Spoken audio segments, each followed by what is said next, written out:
Hey everybody, Dr. Orie Quinn here at Ozark Holistic Center. And today I want to kind of shoot this video talking about the difference between food allergies and food sensitivities, because this is an important difference that comes out a lot in our practice, because you always hear us talking about food sensitivities. You can run a food sensitivity panel, and then it becomes a question over like, well, is that a real allergy? And there is some question, it's becoming more common even across the medical field at large to look at food sensitivities, but forever about the only thing they look at is food allergies. And so here's the difference. So our immune system has different ways it can choose to react to the environment around it. Foreign substances coming in that it feels are a threat.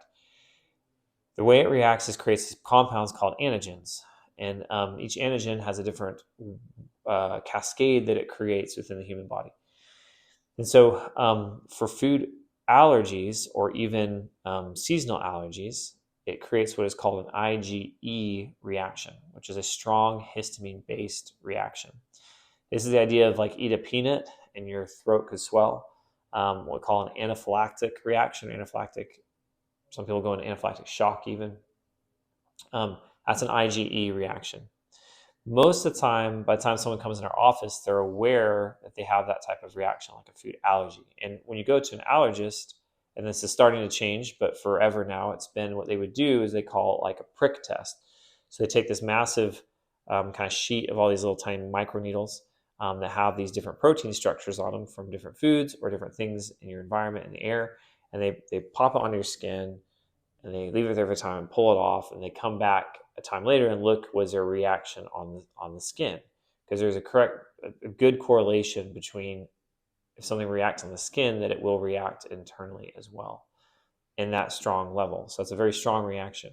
And so by the time people come in here, they're usually aware, like if I eat seafood, shellfish, or I eat a peanut, like no good.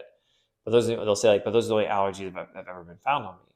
So we're looking for what's called a food or an allergy, like sensitivity. Sorry, food sensitivity, not an allergy. So food sensitivity. So there's other ways the immune system can react. For example, you have IgG reactions, IgM reactions, IgA reactions. There's a whole slew of these different types of reactions. IgE for an allergy is the strongest. The other ones are not as strong, and they often tend to occur more locally. So with food, the most often place that reaction occurs is in the digestive tract, because that's where the body is exposed to it, is there. But they too have an inflammatory response and inflammatory reaction. It's just not large scale anaphylactic. And so these two become important to know, because if you've got gut issues, like a lot of bloating, a lot of gut pains, feel like you can't hardly eat anything, and you go run an allergy test and like, no, you're not allergic to anything. It's like, well, something has to be going on. Your body's reacting through different immune reactions, IgA, IgM, IgG, to foods or something that's coming into your environment, into your system from your environment.